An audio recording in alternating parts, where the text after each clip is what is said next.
Pepper chicken எப்படி செய்கிறதுன்னு பார்க்கலாங்க. இப்போ இந்த சிக்கன் செய்கிறதுக்கு 3/4 கிலோ அளவுக்கு சிக்கன் வாஷ் பண்ணி எடுத்து வச்சுருக்கேன். கொஞ்சமாக மஞ்சத்தூள் உப்பு சேர்த்து நல்லா மிக்ஸ் பண்ணி விட்டுக்கலாங்க.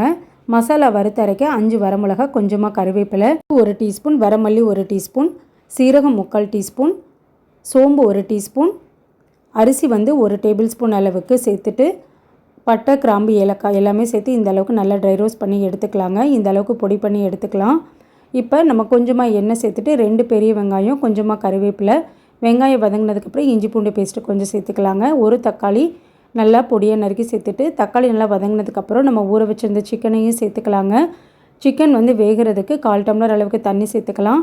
ஒரு 5 நிமிஷம் மூடி போட்டு வச்சிடலாங்க. சிக்கன் ஓரளவுக்கு வெந்ததுக்கப்புறம் நம்ம வறுத்து வச்சுருந்த மசாலா பொடியையும் சேர்த்துட்டு அது கூட கொஞ்சமாக கருவேப்பிலை சேர்த்துக்கலாம். ஒரு 10 நிமிஷம் நல்லா எண்ணெய் பிரிஞ்சு வெந்து வரட்டும். பாருங்கள், சூப்பரான டேஸ்ட்டில் பெப்பர் சிக்கன் ரெடி. கண்டிப்பாக ட்ரை பண்ணி பாருங்கள். தேங்க்யூ.